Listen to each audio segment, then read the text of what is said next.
This is the story of a boy who was believed to be born under a protective veil, a shawl of luck, yet life would teach him that luck is not always enough. This is the story of Adolfo, the Veil Boy. Our story begins in a big house, on top of a mountain. Adolfo was no ordinary boy, and neither was the place this story begins. It was here, on a clear September morning, where the cries of a strong woman announced the arrival of an unusual child. It was a special birth. Ruperto was very weak, and the child was strangely covered in a transparent veil that kept him from breathing. Their midwife left him aside and cried, "The important thing is Ruperta, nothing else." Trinidad quickly ran to help the child. She knew the legend, knew who she had in her hands was no ordinary child. The legend of the Waro indigenous people states that there are certain moons under which a child is born blessed from the womb. The child will be covered in a veil that will bring him special gifts and a protection that no other shall possess. It will be a veil baby, whose future will be to become a wisiratu, a shamanic figure.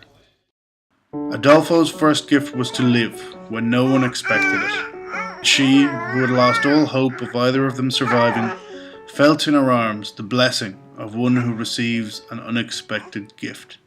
She was his greatest protector.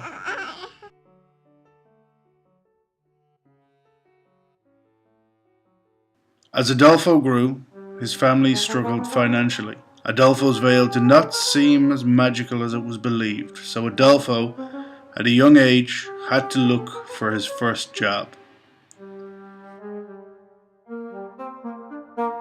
Now, the most important thing is, do you know how to ride a bike? Of course, I'm an expert. Adolfo was sure he had never touched a bike in his life, but luck should accompany him. He's the one with the special gifts. He thought of a solution. I'll get it to the street because the grass damages the tires, people say. Without waiting for an answer, he realized that the best solution would be to simply not use it. Adolfo ran all over town and ended everything with time to spare, earning extra money for his good work. It did not take him long to discover that he possessed no special or magical gift, as Trinidad had told him.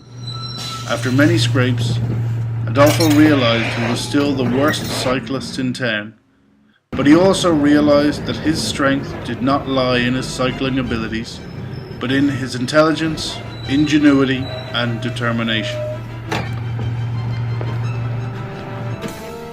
It was this intelligence that led him, years later, to become an excellent school teacher, although initially he knew nothing of that art, but he was okay.